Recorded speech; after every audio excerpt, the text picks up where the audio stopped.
Welcome to Evidence Based, a new Harbinger psychology podcast. I'm your host, Cassie Stossel. On today's episode, we're talking about narcissistic abuse and gaslighting. Our guest is Katelyn E. Baxter-Musser, author of the DBT Workbook for Narcissistic Abuse and Gaslighting.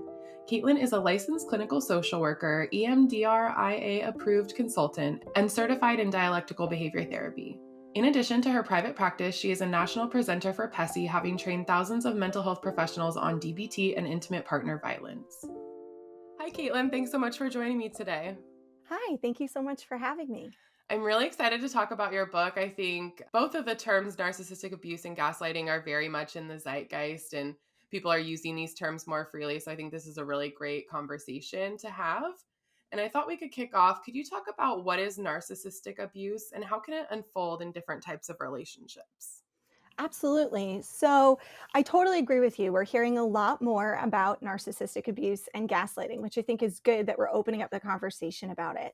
Narcissistic abuse is a form of emotional manipulation where the perpetrator actually uses a range of abusive tactics to be able to control and then to dominate the victim as well.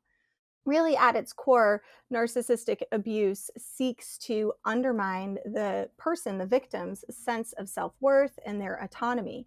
And so what we see is that people who've experienced narcissistic abuse are often left feeling really powerless. They feel isolated.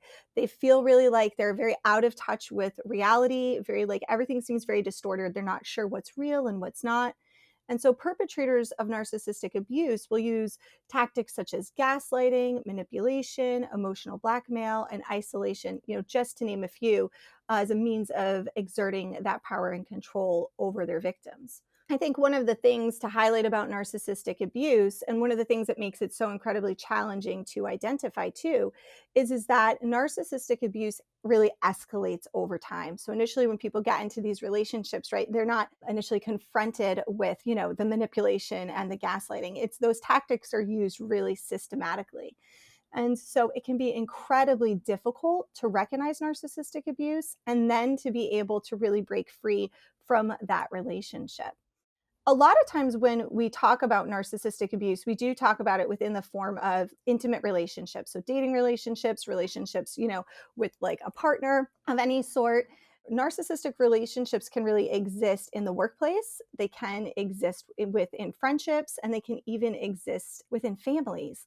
So some of the things that we would look for, although there are definitely some similar characteristics across relationships, in terms of being in the workplace, this would look like having a colleague or a boss who constantly puts you down, puts your work down. They're highly critical of you. They really seek to undermine your performance, your professional competence. They even will sometimes take credit for your achievements. And then in a friendship, narcissistic abuse and gaslighting can look like, having a friend who prioritizes their own needs and desires. They undermine you, they attempt to outshine you, they attempt to, outdo any of your positive experiences. They really make you start to feel like it's a privilege to actually be their friend. And the friendship really is very one-sided. It's very focused on them and their needs, and have this constant need for validation and admiration. And then with family members, this can really look like, again, somebody who prioritizes their own needs in the relationship. They offer very conditional love. They undermine your sense of independence. They have, disregard for your privacy, for your individual autonomy, and they might even use threats of abandonment as a way to manipulate and to control you. Do you find that for the people who are sort of coming out of this narcissistic abuse, is it easier to recognize in certain types of relationships? Like, do you turn sort of more of a blind eye in a romantic relationship and maybe you're more likely to identify that it's narcissistic abuse in one of those other types? Oh, that's a good question. I think what I find is that because we talk so much about narcissistic abuse in the form of intimate relationships, people are actually really looking for it there. And that actually I find like in the workplace and really with friendships, because I don't hear that talked about too much, but with friendships and even with family members, where sometimes people actually don't realize that that's what's happening. Either way, it's really hard to recognize too for people, because the relationships, like I said, they don't start out where Hmm. you start seeing all these various tactics of manipulation. If it did, right, all of us would run the other way. We wouldn't get into any sort of relationship with those people. We wouldn't work with those people, be friends with Right. those people. So it's definitely challenging to identify, but I think, those having those conversations about narcissistic abuse in the workplace and with friendships and families is really important. Yeah, and then I just have a question about the perpetrators. I'm just curious, like, how self-aware are the perpetrators of narcissistic abuse? Like, do they know they're purposely doing it, or like, can they not help it? I think that probably really depends upon the perpetrator. So I think that there are some perpetrators that are much more self-aware. Hmm. And in terms of not being able to help it, I mean, it's really, I don't even know if they consider that, to be honest with you. I Hmm. mean, I think it's more about, it's like that constant need to feed themselves, their ego, their validation. And so, or they're seeking validation, I Hmm. should say. And so, that thought of like, how does this impact anybody else doesn't even really cross their mind. Yeah, that's what I guessed, but I was just curious. So, what are the three things that are ultimately true about narcissistic abuse? Right. So in the workbook, I highlight three things. And over the course of my clinical career, I found these three things to be true, across a variety of relationships that people have been in where they've experienced narcissistic abuse. So perpetrators manipulate, they use, and they control other people for their own benefit and gain. That's the first thing. The second thing is that while we see those common patterns and the emotional turmoil and toll that narcissistic abuse takes, while that's shared by survivors of narcissistic abuse really across the board, it's really essential for people to remember that their journey of healing from narcissistic abuse and recovery is going to be unique to them, right? There's no like standard blueprint for how that looks for everybody. And then I think probably one of the most crucial pieces about narcissistic abuse, really, in terms of that healing journey, too, is to remember. And I know how hard it is for people to believe this initially as they're leaving these relationships, but they're not to blame for this. They're not at fault for this. No matter the type of tactics that were used against them, abuse is ultimately a choice. Yeah, and it feels really complicated to probably begin to unravel that because it, like you said, it's sort of this not all at once process of being sort of beat down emotionally. How can someone sort of step back and begin to identify the signs of narcissistic abuse? Well, you're completely correct, right? We don't see it right away. And so it's really challenging to identify because often by the time we start to identify it, we have feelings like about maybe this person. Like if you're in an intimate relationship, for example, like feelings of love for that person. And so, you know, those tactics are very difficult to identify. But really, what I find in my work with clients is so initially there's this, or over time, I should say, there's this kind of this intuitive like gut feeling. Something seems off in the relationship, whether it's with family, whether it's at work, what have you. But people, it's like not off enough to just be able to be like, oh, this is narcissistic abuse, right? Because it happens over time. And perpetrators of narcissistic abuse are so skilled at planting seeds of doubt that really cause you to dismiss or brush off whatever those concerns are. And so, as the relationship progresses, some of the things that people find is they start to change aspects of themselves to please the perpetrator, really starting to find that they're walking on eggshells around that person, in an attempt to minimize any conflict. A lot of survivors ultimately find that they constantly are stuck in this state where they're questioning themselves, they're questioning their version of reality, their perception, quite frankly, their sanity. Hmm. Survivors also start to really notice this gradual erosion of their self esteem and their sense of independence as well. Yeah, so we briefly talked about gaslighting, but I'm hoping you can talk about what it is exactly. I think there are some common misconceptions and that word is getting sort of thrown around a lot. What does it do to you mentally when you're being gaslit? Yeah. So I think of, all of the tactics of narcissistic abuse, perhaps gaslighting is one of the most malicious. And I totally agree with you. We talk about it a lot. I think that's the one that's most talked about out of all of the different various forms of narcissistic abuse. And I don't know if you're familiar with this, but it actually is based off of a movie that was based off of a play in like the early 40s, 1930s, where in the movie there's a husband who is actually trying to convince his wife that she's going insane by flickering their gas lights in their house. And Oh my so gosh. that's where we actually get that term from. Very And that's literal. very literal, right? And that's exactly what people are still doing today with gaslighting. We see it happen in all sorts of ways. but it's a form of psychological manipulation that causes you to question yourself, the world around you, and your sanity. You start to begin to question how you feel in a situation. You question your reactions, your perceptions, your judgments. You even start to question your memory. And so what happens is that as these tactics are used against you, as specifically as we're talking about, as gaslighting is used against you, you start to really see this erosion in your ability to trust yourself. And as that happens, the reliance that you have on that perpetrator actually increases, even to the point where sometimes where what we see is that people will actually rely on the perpetrator to recall memories or to even make decisions because they don't trust their ability to do that anymore. And I think what's important to highlight is that self trust isn't broken just after one incident of gaslighting. It is used over and over and over to confuse you and to increase your sense of self doubt slowly. And it's over things that are seemingly so small. Like telling, like a perpetrator telling a victim, we're going to meet at this coffee shop, you showing up to that, the victim, I should say, showing up to that coffee shop. And then the perpetrator being like, no, I said we were going to go to this coffee shop, right? And they really double down on that, even though you're pretty sure, no, I knew that we were supposed to meet at this one. And so again, something seemingly you're like, well, okay, maybe I got the coffee shop wrong. But over and over and over as that happens, you really start to lose that ability to know yourself, to trust your intuition and your judgment. And perpetrators use a variety of different techniques associated with gaslighting. So they'll rewrite history, they'll recreate stories in a way that makes them look favorable. They will distort reality. They will blame shift. So they will actually start to blame the victim in that situation for whatever the behaviors are. Even if somebody knows they're not at fault, it really starts to make them question themselves. The coffee shop example, you could be like, I have a text message saying that we're going to meet here. And they'd be like, absolutely not. I don't know what you're talking about. Somebody else could have taken my phone. I didn't say that. Yeah. And it's like, but I have the physical evidence. And they Yeah. still won't. Do Yeah. do they And it believe their own lies? Like do they believe their own lies? I think that people are aware when they're gaslighting other people, right? I think because there's really like a method to the madness, and it's about getting somebody to mistrust themselves, getting somebody to look crazy to other people, getting somebody to believe that they have a mental health diagnosis, the one that's at fault for the various tactics of abuse that they're experiencing. And so I think that they know what they're doing. Mhm. Yeah, that's really unfortunate.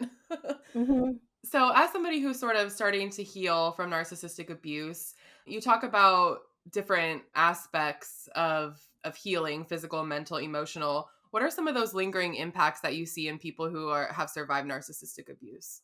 So I think it's important to highlight as we go to talk about that nobody's experience is exactly the same, but we see those common characteristics. And from what I see in my work over the years with clients who are survivors of narcissistic abuse and gaslighting, is that the impact is really profound, and it takes a long time to be able to move forward from that experience. People will have physical impacts like heart palpitations, headaches, sleep problems, chronic stress, chronic fatigue. And then we see also those mental health and those emotional impacts as well. Certainly, depression, anxiety, low self esteem, low self worth, a high level of self doubt. Shame is a massive emotion that we see that survivors are working through and dealing with, as well as embarrassment and guilt. I see a lot of self directed anger, and ultimately too, we can see that people even develop PTSD or complex PTSD as a result of experiencing this type of relationship. That's so harmful. It literally impacts every bit of your being. Hmm. Absolutely, it does. So, how can DBT help with this recovery from narcissistic abuse and gaslighting? So, DBT stands for dialectical behavior therapy, and it is a type of therapy that was developed by Marsha Linehan. And she created these 4 different modules that really can help support survivors to have that life of healing and recovery. And so, those modules are mindfulness, interpersonal effectiveness, emotion regulation, and distress tolerance. So, mindfulness, if we were to look at each of those 4, mindfulness means being fully aware in the present moment. So, when we're using mindfulness, it can really help survivors to be able to confront the trauma that they've experienced in a way that decreases their judgment and decreases their self blame, and at the same time also emphasizes self-compassion. So, mindfulness can help survivors to manage those negative emotions, to be able to accept the present moment, and ultimately to reduce suffering. And it really does help people to become unstuck from feelings such as guilt and shame and even mistrust. And then interpersonal effectiveness, and I think you said it, perfectly just a couple minutes ago. Narcissistic abuse and gaslighting affect all areas of your life, right? And so having a relationship after experiencing narcissistic abuse and gaslighting can be really, really challenging. And it can affect all your relationships. Even if you're in an intimate relationship where you experience narcissistic abuse and gaslighting, that can absolutely still impact your friendships later on.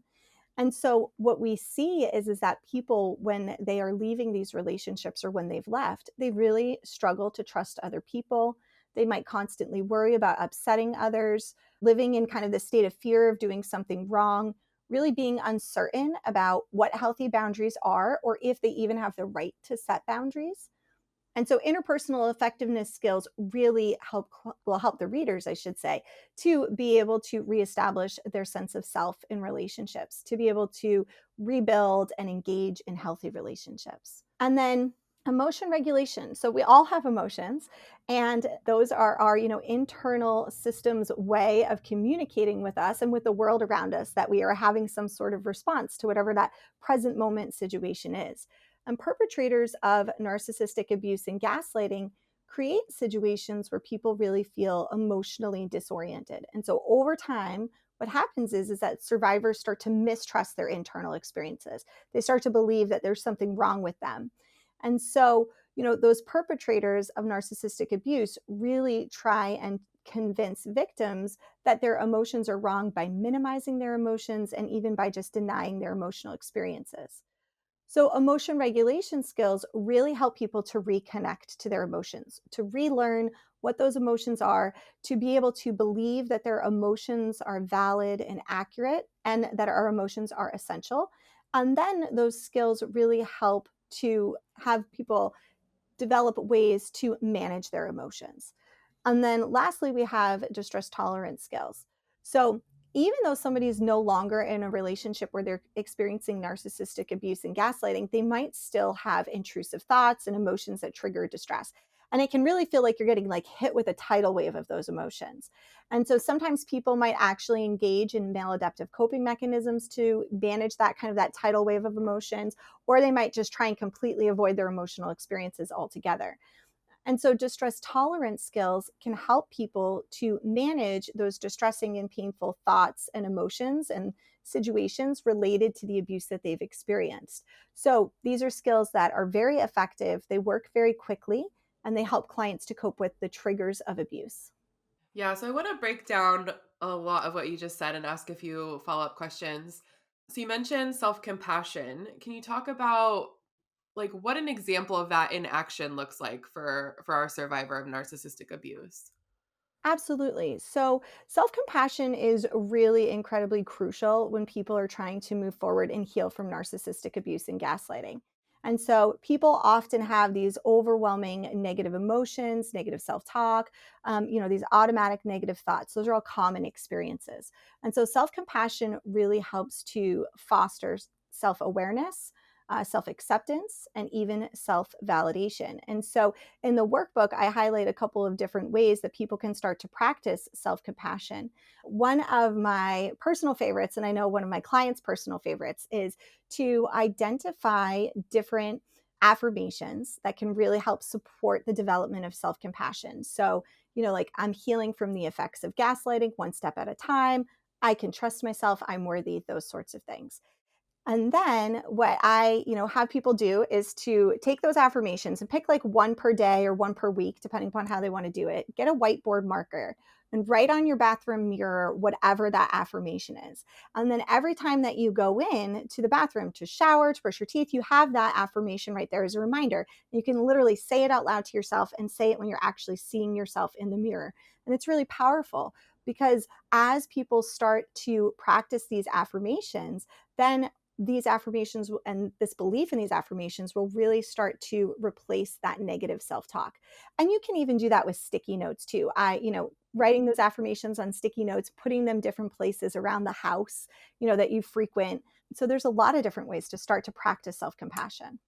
I really like that, and I like what you said about sort of choosing one because it feels like, I don't know, whenever I see the term self-compassion, I'm like, "That's, like, a very big idea, like, that's a lot to tackle," and I like that by choosing one, you can kinda stick with it through your day, and as those negative, the shame, like, any of sort of those thoughts come up, you can just repeat that one that you've had set for the day, and I like that, that makes it seems very accessible.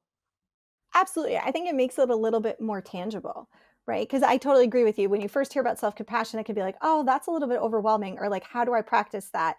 And so starting small, I think, is one of the crucial aspects of, really being able to build up to that way of being able to access and really implement self compassion on a daily basis. We'll be right back after this short break. I'm Dr. Lindsay Gibson. Growing up with emotionally immature parents can affect their adult children in several ways. Most of all, it affects the child's ability to trust themselves as adults and to see themselves as people of value who have healthy entitlements to respect and their own individuality. So join me on this adventure of self-discovery. For more details, go to adultchildrencourse.com. Another one of those terms that feels like self-compassion to me, and it's interesting as I've been doing this podcast, I've done over 50 episodes now, and both self-compassion and mindfulness come up all the time. And I'm on a constant quest to like simplify mindfulness through these conversations. Can you give a couple of examples of techniques that you recommend for coping with this, coming from this trauma? Mhm. Yeah, so mindfulness really helps people, and specifically when we're talking about narcissistic abuse and gaslighting, to be able to counteract their self doubt, any distorted self perceptions as well by really increasing self awareness. So it helps people to be able to recognize, when they're being manipulated and also to be able to rebuild their sense of self. It teaches people that they can observe their emotions without judgments, that they can accept their emotions as, yep, I'm having it. It's accurate, it's valid, but I don't necessarily have to do anything about it. I, don't have to put a label on that emotion as good or bad. And so mindfulness really helps people to be in the present moment, really decreasing reactivity to trauma related memories and emotions. So you can have kind of two types of mindfulness activities: formal mindfulness activities and informal.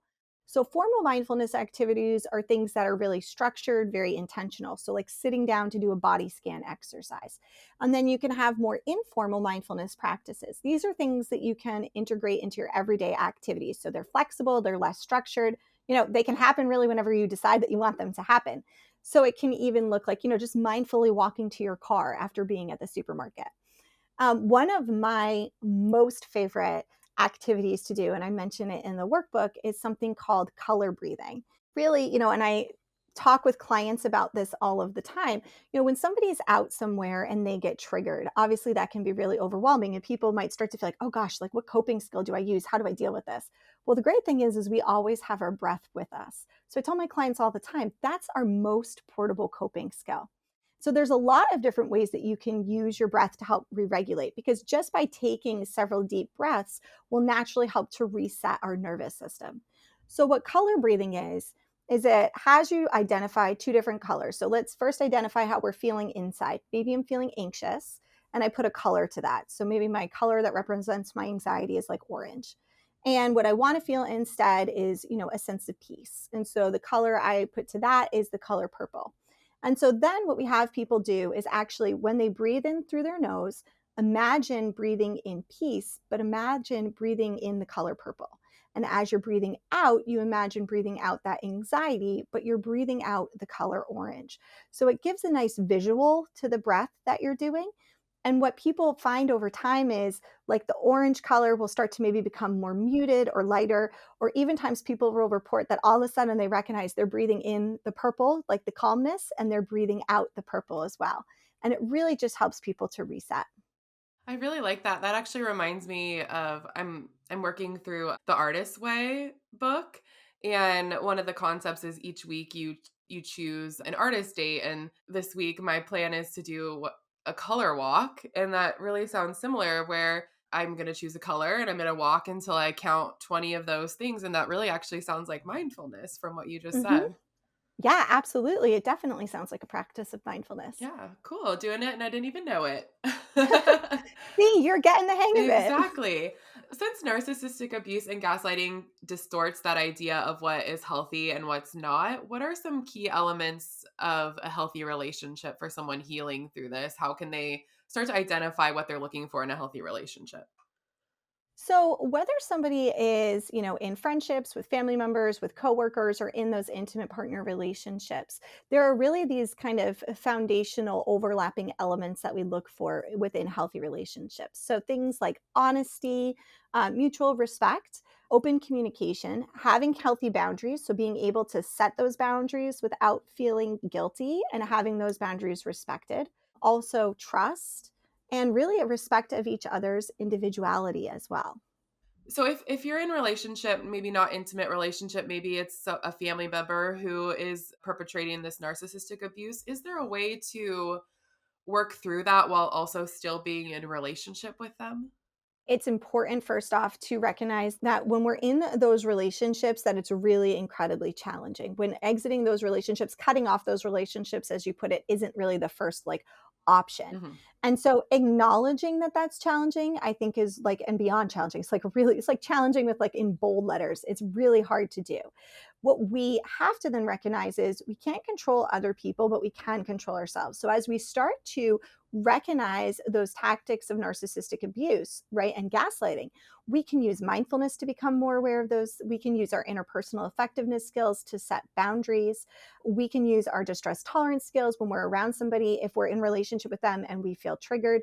And so, really, I think it's about rebuilding back up one's sense of self and how one responds to those relationships while still in them. And it's challenging to do because somebody who's narcissistically abusive isn't just going to be like, "Oh, I recognize all the great skills you're using. Like, I guess I'll stop now." Right. Right? I mean, they keep coming at you with those things. And so people really, as they start to regain their sense of self, their ability to trust themselves, as they start to use these skills and integrate them into their everyday life, then they really start to feel empowered to make choices about how much do I want to let this person in. Mhm. Yeah, so that sense of self is what's important there if you are going to Hmm. remain in relationship. Hmm. One concept you talk about in your book is self-validation. Can you talk about this and how it can help with people to allow their emotions to happen? Yeah, so self validation means recognizing and accepting your emotions as valid and legitimate. And this is so incredibly crucial because what people experience in this type of relationship with gaslighting, with narcissistic abuse, is that their emotions completely get denied and minimized and dismissed, right? And so, like we've talked about before, it's really hard to trust one's Mhm. emotional reaction. And so, sometimes when people are healing from narcissistic abuse and gaslighting, denying or avoiding their emotions, kind of might feel like it's easier to do, but it really doesn't help the pain and the shame and the sadness and the anger go away. And other times people find themselves constantly questioning their emotional responses. Like, was it really that bad? Are my emotional responses too intense? Are they justified or am I just plain wrong? And so, nothing is more important during these moments than remembering that there's no right way to feel and that your own emotions are real, they matter, and they're valid. So, pushing away or avoiding or questioning your feelings only actually leads to more emotional turmoil. But by pausing and practicing this idea of self validation, it can really help people to be able to rebuild their sense of self confidence, regulate their emotions, and increase their awareness of trauma responses. So, in self validation, what the acronym stands for is really just some steps to help people remember how to do it in the moment. So, it means slow down and identify, embrace without judgment, legitimate validation comes from within, and foster favorable statements. And so these are just the steps to help somebody when they need to practice this idea of self-validation of their emotional experiences. So when they're feeling overwhelmed by their emotions related to narcissistic abuse and gaslighting, slowing down, pausing, and taking a deep breath and allowing themselves to be able to, identify what emotion it is that they're experiencing. And then embracing that emotion without judgment. So accepting that emotion, not trying to suppress it, not trying to push it away, really understanding that that emotional response that they're having is valid, based upon the abuse that they've experienced. And then reminding themselves that they don't need the validation of other people for their emotions to be real and to matter. So their emotions are legitimate simply because they're experiencing them. And then finally, that idea of fostering favorable statements. So, really challenging any negative thoughts that somebody is having, replacing those with compassionate, validating statements about their emotional experiences. So, rather than something like, I shouldn't feel this way, a more compassionate statement, I should say, would be something like, I feel this way because it is true based upon my experiences, or my emotions are valid. So when somebody is questioning themselves, or when they're experiencing self-doubt, reminding themselves that they're feeling those feelings because that there's a reason, because of everything that they've been through and experienced. It feels like that self-validation and self-compassion really go hand in hand.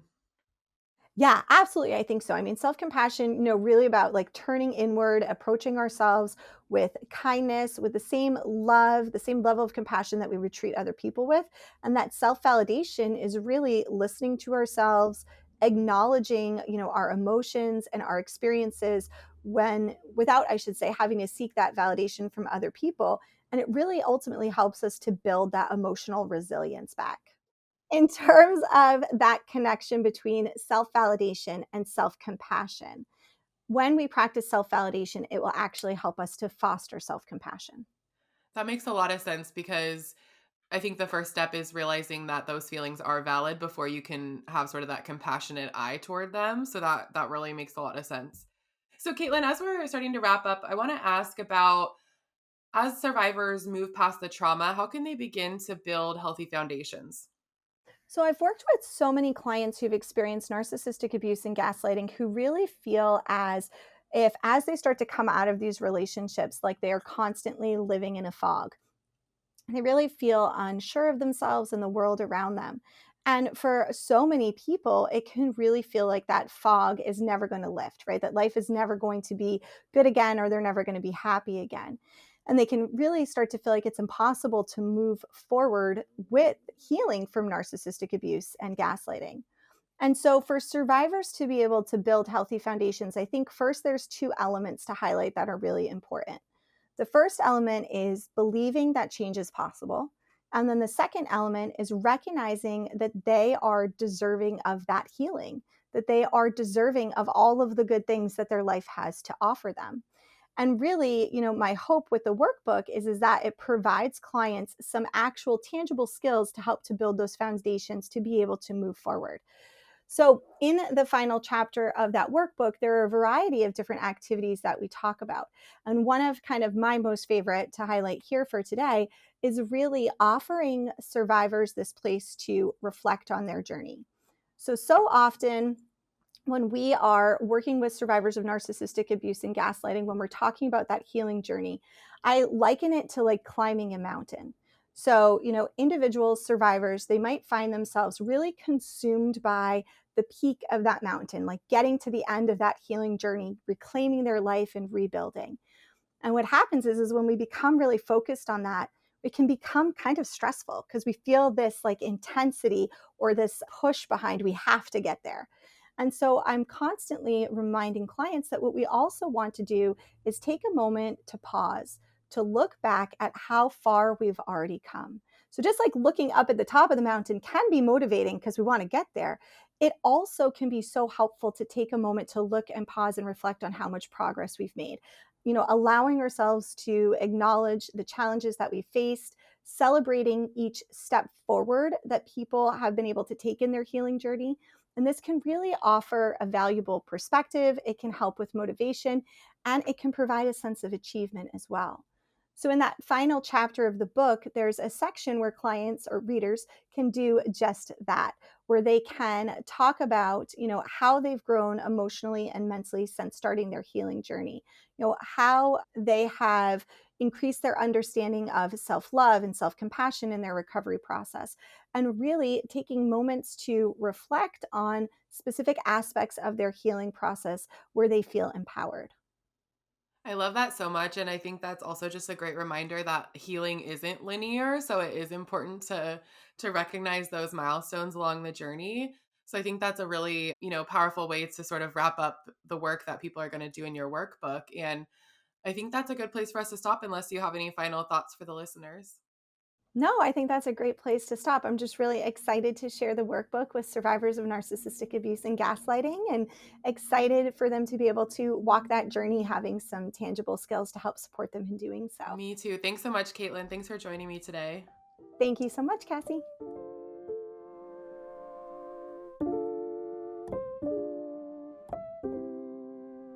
Heal from narcissistic abuse and gaslighting, regulate emotions, set effective boundaries, and build healthy relationships with this powerful evidence-based workbook.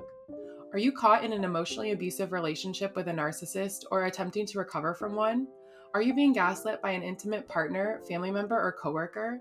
Narcissistic abuse and gaslighting can have devastating impacts on mental health and well-being. You may experience feelings of shame, guilt, humiliation, and even a sense that something is fundamentally wrong with you. Even if you've managed to escape the abusive dynamic, the emotional, physical, and psychological impact can carry on long after the relationship ends. So how can you start healing? Using this empowering workbook, you'll learn practical skills grounded in proven effective dialectical behavior therapy, the go-to treatment for achieving emotional balance, to help you heal and move forward after narcissistic abuse.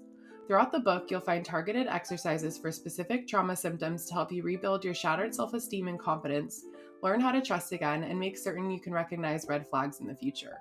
You'll also discover essential and easy to apply mindfulness skills for developing self-compassion, setting healthy boundaries, and managing negative thoughts. After enduring the hell of narcissistic abuse, it can be easy to lose hope or even lose your sense of self. If you're ready to start healing your emotional wounds so you can finally move on, this gentle guide can help you replace the guilt, self-doubt, and shame of abuse with self-esteem, unshakable confidence, and trust.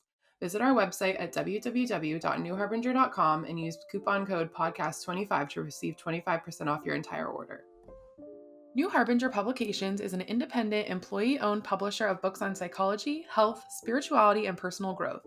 For over 50 years, our evidence-based self-help books and pioneering workbooks have helped readers make positive changes to improve mental health and well-being.